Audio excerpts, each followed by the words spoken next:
السلام علیکم ورحمۃ اللہ وبرکاتہ۔ حضرت ذوالنون مصری رضی اللہ تعالی عنہ آپ امام مالک انس کے شاگرد تھے۔ آپ بڑے صاحب و ریاضت و کرامات تھے۔ آپ ہمیشہ اپنے آپ کو پوشیدہ رکھتے تھے۔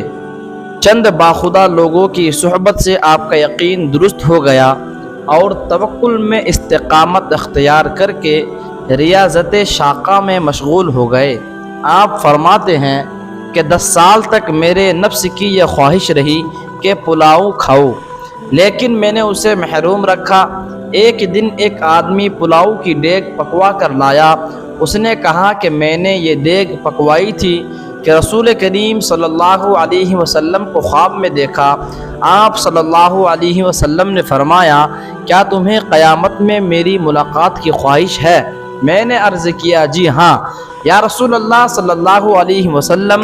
آپ نے فرمایا کہ یہ پلاؤ کی دیگ اٹھاؤ اور ذوالنون مصری کے پاس لے کر جاؤ، اسے میرا سلام دو اور یہ کہو کہ محمد صلی اللہ علیہ وسلم سفارش کرتے ہیں کہ چند لقمے آپ اپنے نفس کو کھلاؤ اور اس سے صلح کر لو۔ یہ سن کر آپ بہت روئے اور کہا کہ فرما بردار ہوں۔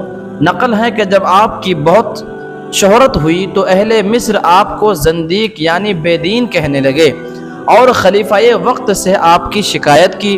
اس نے کچھ سپاہی بھیج کر آپ کو قید کر دیا اور پاؤں میں بیڑیا ڈال کر آپ کو بغداد منگوا لیا۔ وہاں 40 روز تک آپ قید خانے میں قید رہے۔ اس کے بعد آپ کو خلیفہ کے سامنے لے گئے۔ اس نے آپ کے کلمات کی شرح طلب کی۔ آپ تمام مسائل نہایت اچھی طرح سمجھائے۔ خلیفہ آپ کی بات سن کر رو پڑا اور تمام اراکین سلطنت آپ کی فصاحت و بلاغت سے حیران رہ گئے۔ اس کے بعد خلیفہ نے آپ سے بیعت کی اور نہایت عزت و اکرام سے آپ کی خدمت کرنے لگا۔ خواجہ احمد علی سلمی کہتے ہیں کہ ایک دن میں نے ذوالنون مصری کی خدمت میں گیا۔ آپ کے سامنے ایک سنہری تشت تھا یعنی تھال پڑا تھا اور لوگ قسم قسم کی خوشبوئیں مثل مشک اور عنبر آپ کے گرد جلا رہے تھے۔ آپ نے فرمایا، تو وہی ہے جو بادشاہوں کے نزدیک جاتا ہے۔ میں ان کی شان و شوکت دیکھ کر وہاں سے واپس آ گیا۔ آپ نے مجھے ایک درہم عنایت کیا جس سے بلخ تک میں کھانا خرید کر کھاتا گیا۔ نقل ہے کہ ایک دن آپ کشتی میں سوار تھے کہ کسی کا ایک جوہر موتی گم ہو گیا۔ سب کو یہ گمان ہوا کہ ذوالنون مصری نے چرایا ہے۔ آپ نے بارگاہ الہی میں عرض کی کہ میرا حال تو اچھی طرح جانتا ہے، ان لوگوں پر بھی ظاہر کر دے۔ یہ کہنا تھا کہ ہزاروں مچھلیاں ایک ایک موتی منہ میں لے کر سطح پر آ گئی۔ آپ نے ایک موتی لے کر مالک کو دے دیا، اس سے وہ بہت شرمندہ ہوا۔ اسی دن سے آپ کا لقب ذوالنون ہو گیا۔ نقل ہے کہ آپ کا ایک مرید تھا جس نے 40 چیتے کیسے تھے اور 40 سال سے مجاہدہ نفس میں مشغول تھا، لیکن اس پر کچھ ظاہر نہ ہوا تھا۔ اس نے حضرت ذوالنون سے سارا ماجرا بیان کیا اور عرض کیا کہ آپ طبیب قلب ہے، اب میرے لیے کیا حکم ہے؟ آپ نے فرمایا، آج رات عشاء کی نماز مت پڑھنا اور خوب پیٹ بھر کر کھانا کھانا اور ساری رات نیند کرنا۔ ممکن ہے کہ دوست جو لطف سے پیش نہیں آتا عتاب سے پیش آئے۔ وہ گیا اور جس طرح آپ نے فرمایا تھا اس نے کیا، لیکن عشاء کے فرض کے بعد اور صرف سنت ترک کر دی۔ خواب میں رسول خدا صلی اللہ علیہ وسلم کی زیارت نصیب ہوئی۔ آپ صلی اللہ علیہ وسلم نے فرمایا، دوست سلام دیتا ہے اور فرماتا ہے کہ وہ آدمی مخنث اور نامرد ہے جو ہماری درگاہ میں آئے اور جلدی سیر ہو جائے، کیونکہ اصل کام استقامت اور ترک ملامت ہے۔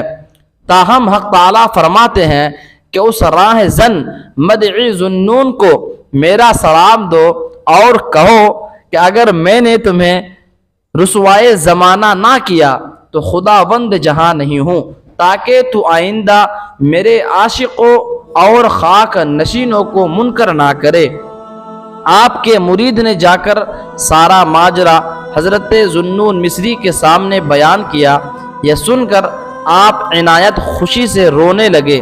غالباً آپ خوش اس لیے ہوئے کہ حق تعالیٰ سے سلام اور گالی بیک وقت سنی۔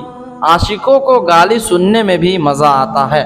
عراق نے خوب کہا ہے کہ نشنود نصیب دشمن کے شود ہلاکے تیغت، سر دوستا سلامت کہ تو خنجر آزمائی، کہ خدا کرے کہ دشمن کو تیری تلوار نصیب نہ ہو اور دوستوں کا سر سلامت رہے جس پر تو اپنی تلوار آزمائے۔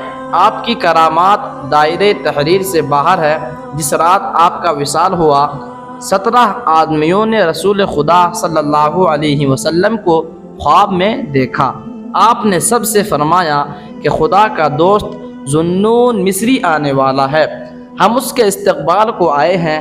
جب آپ نے وفات پائی، سبز رنگ کے نور سے آپ کی پیشان مبارک پر یہ الفاظ لکھے تھے کہ ھذا حبیب اللہ ما طافی حب اللہ، یہ اللہ کا دوست ہے جو اللہ کی محبت میں مرا ہے۔ جب لوگوں نے آپ کا جنازہ اٹھایا تو جنگل کے پرندوں نے اپنے پروں سے سایہ کر دیا، کیونکہ دھوپ تیز تھی۔ اس وقت ایک مؤذن اذان دے رہا تھا۔ جب اس نے کلمہ شہادت پڑھا تو حضرت ذوالنون نے شہادت کی انگلی اٹھائی۔ یہ دیکھ کر اہل مصر جو آپ پر طعنہ و تشفیع کیا کرتے تھے بہت شرمندہ ہوئے۔